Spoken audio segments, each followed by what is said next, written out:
How you all doing today?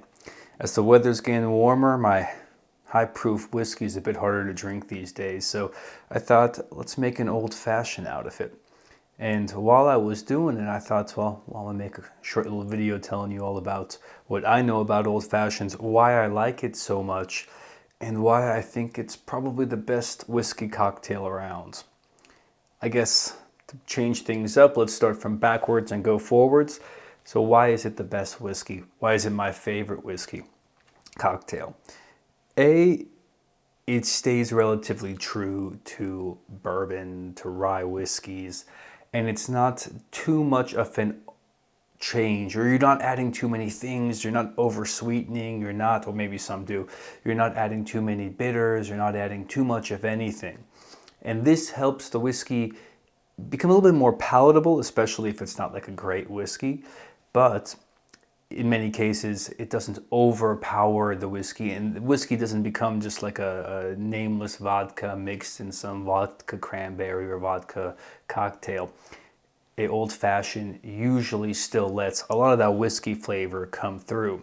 And a large part of that is what you see here is like, I don't know, 70%, 80% whiskey. I mean, it's colored out and there's an orange peel in there, but really all that's happening in there is just, large percentage whiskey. I use a little bit of simple syrup just because I don't want to mess around with taking a real ice cube or taking real ice and messing around, or it's kind of like mashing it all in there and adding the bitters this way. I just like adding simple syrup, bourbon, and a few dashes of bitters. And then of course, you can't say no to the orange peel in there. In my opinion, that really makes the world. If you don't have it, I can't tell you why, but if I don't have it in there, it just doesn't feel real. Now, I make mine with Wild Turkey 101. That's just the way I've always made them. That's the way I like to make them. And that's because I think it's a great whiskey and it tastes delicious.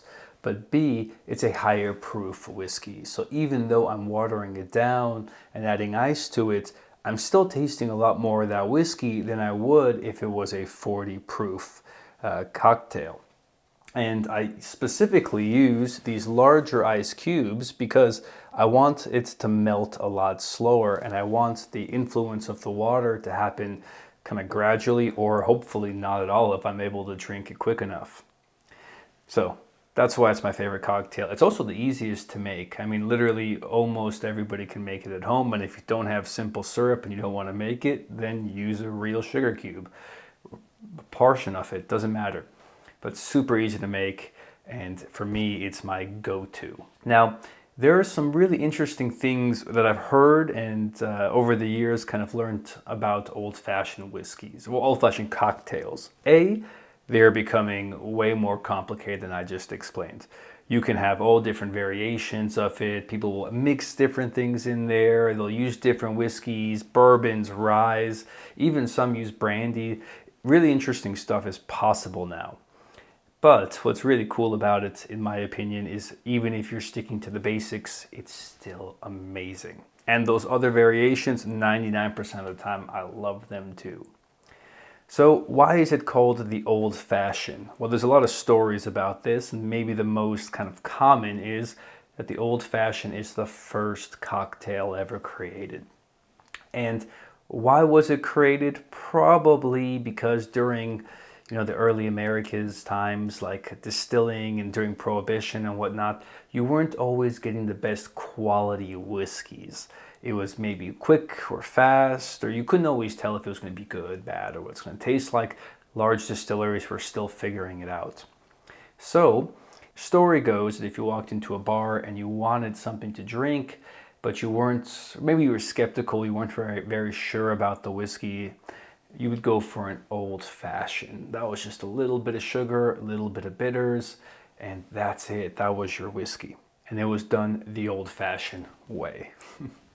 Now there's also the so-called Louisville legend. And this is the legend of a Colonel Pepper. And Colonel E. Pepper actually was a well, let's say whiskey enthusiasts that first got this in a gentleman's club known for cocktails in Louisville, and then liked it so much that he took it back to him, that he took it back with him. Maybe I gotta slow down here, to New York, and that's where it really started to take off. Now, we're talking, I mean, this dates back to the 1880s, and this is long, long time ago. We don't really, well, long time ago. It feels like a long time ago. It's before I was born.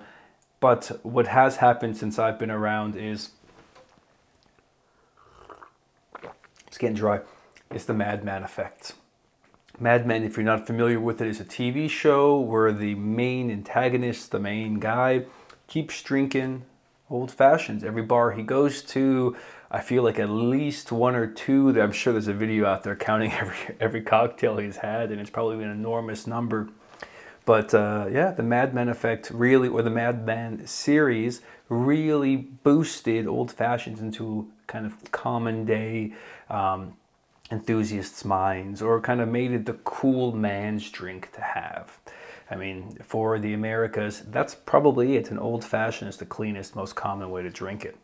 You might have martinis in Europe or other parts of the world or other cocktails, but the old fashioned, done the old fashioned American way, is the American man's man cocktail, my opinion, and maybe Mad Men's. Now, just keep in mind, these are all stories, and who knows which one's true or not. But what you should remember is it's a damn good cocktail, and I think everybody should try it. If you don't, next time you see it in a bar, which if you're like me in Europe, it's not often, but when you do, be sure to order one, give it a shot, see how the bartender makes it, see if you like it the way he did, or if you like it the way you do it at home. Take notes, learn to do it better, and enjoy it. You might see me sweating. It's starting to get summer over here, or summertime over here, so yeah, I need me this ice. You don't even want to know what day of the week it is. Cheers, guys. To all you out there, cheers to your next glass or cocktail of whiskey. Bye now.